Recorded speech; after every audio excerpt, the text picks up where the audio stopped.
মাদক নির্মূলে আইনশৃঙ্খলা রক্ষাকারী বাহিনীর পাশাপাশি সমাজ এবং পরিবারের সদস্যদের সবার আগে এগিয়ে আসতে হবে বলে মন্তব্য করেছেন অতিরিক্ত কারা মহাপরিদর্শক কর্নেল মোহাম্মদ মুস্তফা কামাল। সকালে রাজধানীর সেগুনবাগিচা মাদকের কুফল ও প্রতিকার শীর্ষক জাতীয় সেমিনারে কথা বলেন। অনুষ্ঠানে বক্তারা বলেন, মাদক নিয়ন্ত্রণের আইনের পাশাপাশি সমাজের সকলকে ঐক্যবদ্ধ হয়ে কাজ করতে হবে।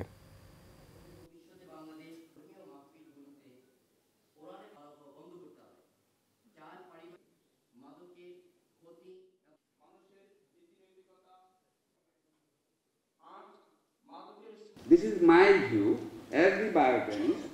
আমি যেটা হিসাব করতেছি যে just you -30 years from your life span. এখন 70 years আছে, যিনি আবার খাচ্ছেন তার লাইফ স্প্যান সাধারণত আমি যদি ধরি উনি 30 বছর বয়সে ফুল অ্যাডিক্ট হয়ে যাচ্ছেন, 35 থেকে 40, 35 পর্যন্ত উনি অ্যাডিক্ট থাকতে পারেন, 40 তে উনি মারা যাবেন, 40 থেকে 42-তে ওনার লাইফ স্প্যান নেমে আসবে। আমরা যতটুকু করছি তার চেয়ে বড় প্রয়োজন পরিবারের মধ্য থেকে উদ্যোগ নেওয়া, সমাজের মধ্য থেকে উদ্যোগ নেওয়া।